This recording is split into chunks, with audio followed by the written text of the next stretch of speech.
इंसान में प्रतिभा नाम की एक चीज होती है। यहां ऐसी क्षमता है जो प्रकृति के लाखों वर्षों का काम सुबह से दोपहर तक कर सकती है। अगर जरूरी कोशिश की जाए तो आप जागरूकता से ऐसा कर सकते हैं। अगर जरूरी स्थिति बनाई जाए तो उस व्यक्ति का सफल होना तय है।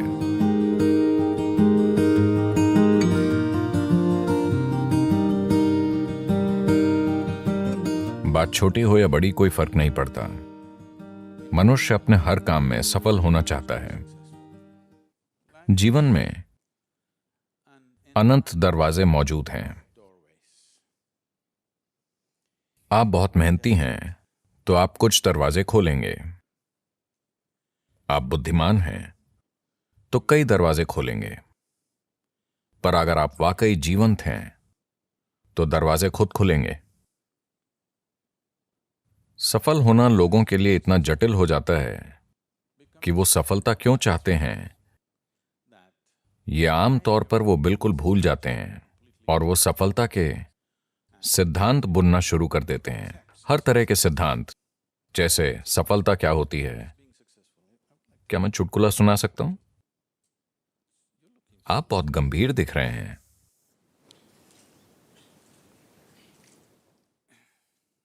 भारत में एक आदमी था, शंकरन पिल्लई। अच्छा, ये जॉन स्मिथ की तरह है।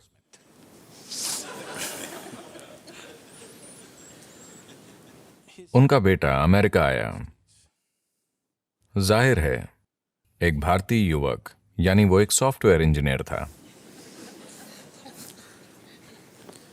वो टेक्सास गया और वहां काम करने लगा। फिर उसे एक अमेरिकी महिला से प्यार हो गया।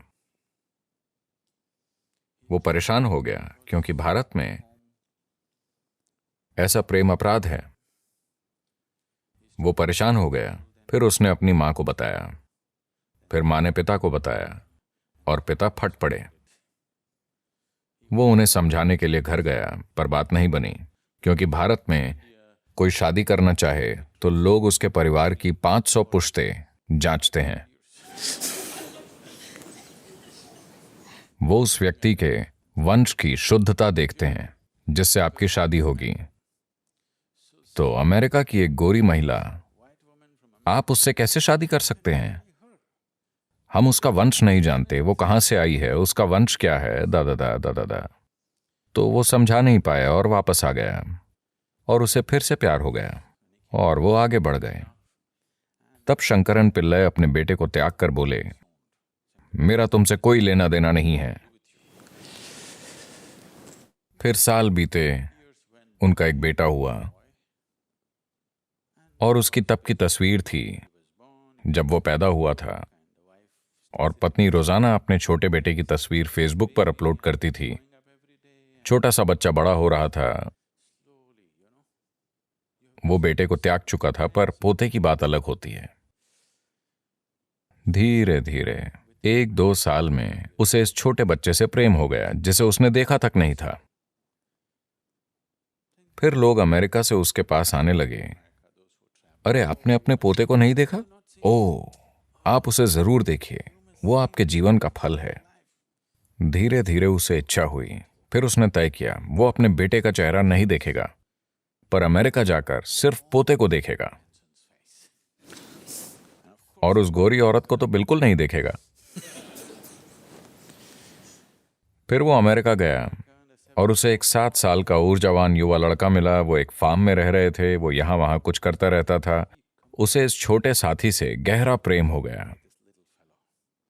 फिर एक दिन वो लड़का बोला, दादाजी आओ, मैं आपको तीरंदाजी सिखाता हूं। वो उस लड़के के साथ फार्म में गया और वहां उसने 8 लक्ष्य देखे। वो सभी तीर बिल्कुल निशाने पर थे। शंकरन पिल्लई ने यह देखकर सोचा, अरे ये मेरा पोता है। उसे भारत के सभी महान तीरंदाज याद आ गए, अर्जुन और एकलव्य, और उसे भविष्य दिखा। ओलंपिक स्वर्ण पदक आसमान से गिर रहे थे। फिर उसने पूछा, तुमने कहां से तीर चलाया? लड़का बोला, 20 गज से। क्या? 20 गज की दूरी से तुमने सभी तीर निशाने पर मारे हैं? तुमने ये कैसे किया? फिर लड़का बोला, दादाजी, मैं तीर पहले मारता हूं और फिर निशान बना देता हूं। तो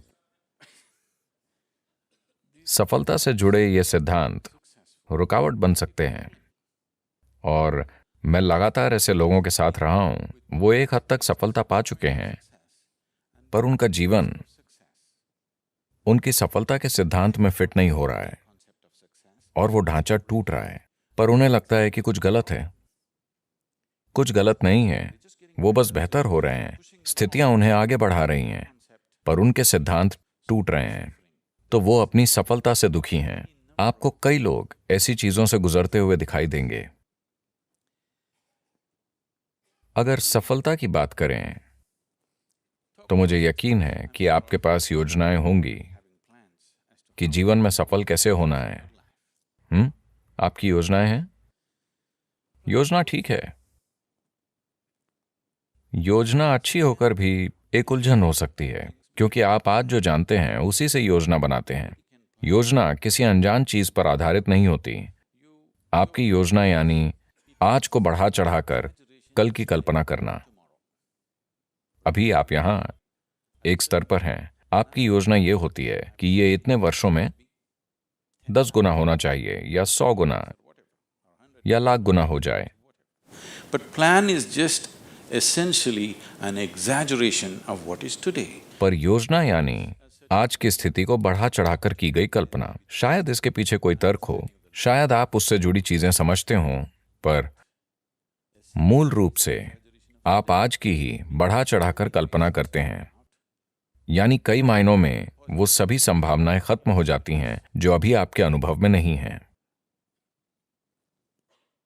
आपने पेंसिल्वेनिया की बाढ़ के बारे में सुना? पेंसिल्वेनिया में बाढ़ आती है।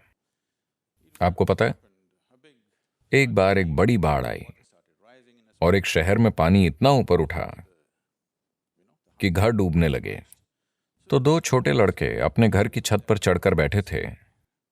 फिर उन्होंने अपने घर के सामने एक टोपी को ऊपर नीचे होते देखा। एक ने पूछा, वो टोपी ऊपर नीचे क्यों हो रही है? दूसरा बोला, चिंता मत करो, वो मेरे पिताजी हैं। कल उनका मेरी मां से झगड़ा हुआ था और उन्होंने प्रण लिया था, नरक या ऊंचा पानी, मैं लॉन जरूर काटूंगा।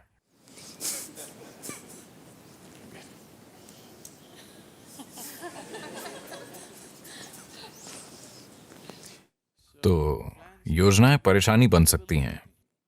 योजनाएं बनाना अच्छा है, पर ज्यादा जरूरी यह है कि एक उद्देश्य हो। अगर उद्देश्य है तो योजनाएं बनती जाएंगी, योजनाएं फेल होंगी और फिर नई योजनाएं बनेंगी।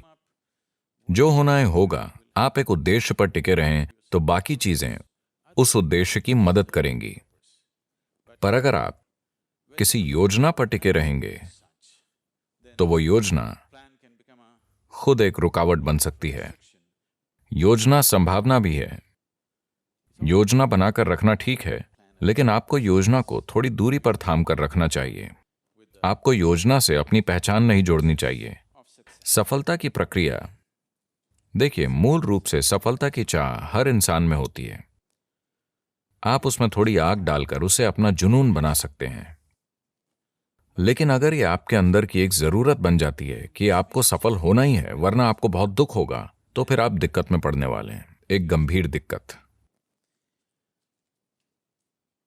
हमारे जुनून जहर बन सकते हैं।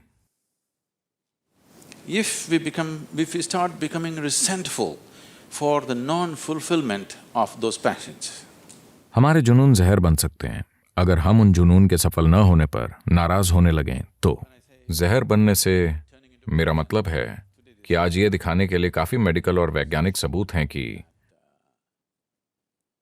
नाराज होने पर, जब आप किसी चीज से गुस्सा होते हैं या चिड़चिड़े होते हैं, तो आज डॉक्टर चेक कर सकते हैं। हम आपका खून लेकर यह देख सकते हैं कि आप अपने सिस्टम में जहर डाल रहे हैं। ये वो जहर है जो आप पीते हैं पर दूसरे के मरने की उम्मीद करते हैं। जीवन ऐसे नहीं चलता। अगर आप जहर पिएंगे तो आप मरेंगे, यही ठीक है, यही ठीक है ना? आप जहर पिए तो आपको मरना चाहिए, मैं जहर पीकर उसे मारना चाहता हूं, ऐसा नहीं होता। like that. तो ऐसी भावनाएं हमारी क्षमता को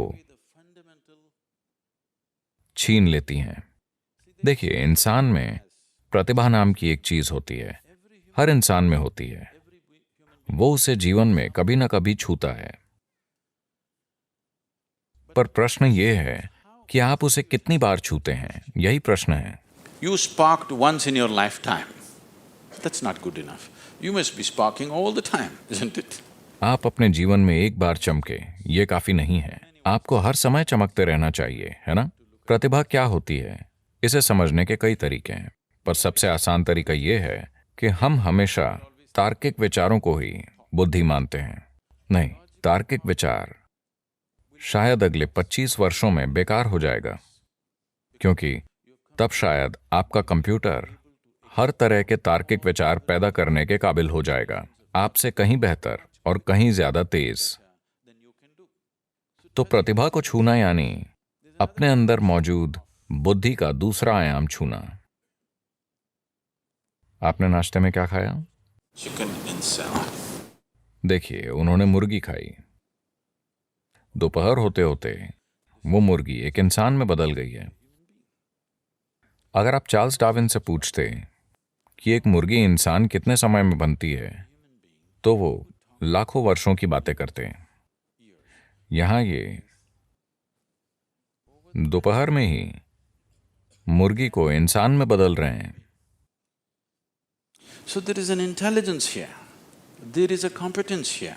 तो यहां एक बुद्धि और क्षमता है जो प्रकृति के लाखों वर्षों के काम को बस दोपहर में ही कर सकती है। बस ये है कि ये बुद्धि अचेतन स्थिति में है। अगर कोशिश की जाए तो आप हर अचेतन प्रक्रिया को एक जागरूक प्रक्रिया में बदल सकते हैं। जागरूकता में अगर इस बुद्धि की एक बूंद भी आपको मिल जाए तो अचानक जीवन एक जादू की तरह चमक उठेगा। जो काम लोग मुश्किल से करते हैं वो आपके लिए आसान होगा। अब जब मैं बुद्धि कहता हूं तो लोग हमेशा ये सोचते हैं, अगर मैं लोगों से पूछूं कि बुद्धि कहाँ है तो सभी हमेशा यही कहेंगे, है ना? वो ये या ये या ये या ये नहीं कहेंगे। पर आपके शरीर की एक कोशिका आपके दिमाग से कहीं ज्यादा काम कर रही है। डीएनए का एक अणु 1 मिनट में इतने लाखों काम कर रहा है कि आप कभी समझ ही नहीं सकते, हाँ या ना? तो योग में या योग विज्ञान में हम कभी भी किसी चीज को मन नहीं मानते। मन जैसी कोई चीज नहीं होती। एक भौतिक शरीर है और एक मानसिक शरीर है। शरीर से सोचना सीखना होगा। ये एक छोटा सा सेशन है, अभी ये बात नहीं करनी चाहिए, पर यह बताना जरूरी है। कई चीजें हैं जो मैं खुद एक ही समय में करता हूं, क्योंकि कोई मुझे बताता है, अभी इस सत्र से पहले कोई कहता है, सद्गुरु इस इमारत की योजना बनानी है, क्योंकि हम सब कुछ खुद करते हैं। अब यहां से जाने से पहले मेरा बिल्डिंग प्लान तैयार होगा, वो अभी यहीं बनेगा, क्योंकि मेरे दिमाग में 12 से 14 चैनल वाकई चलते रहते हैं। सिर्फ दिमाग में ही नहीं, शरीर से भी सोचा जा सकता है। आप शरीर से सोचना सीख लें तो कभी सिरदर्द नहीं देगा, यह सबसे अच्छी बात है।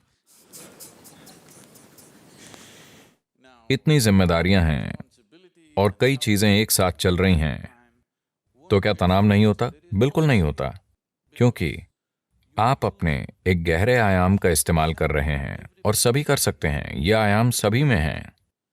शायद आपके तर्क का स्तर किसी दूसरे से कम हो, सभी की तार्किकता अलग अलग होती है, पर हर इंसान, अगर आप एक गाजर खाते हैं तो उसे पचा सकते हैं, यानी आप में बुद्धि का एक और आयाम है। हाँ, अगर कोई व्यक्ति ऐसी स्थिति बनाए कि सिस्टम के अंदर जो भी है वो आपके लिए उपलब्ध हो, तो ऐसे व्यक्ति का सफल होना तय है।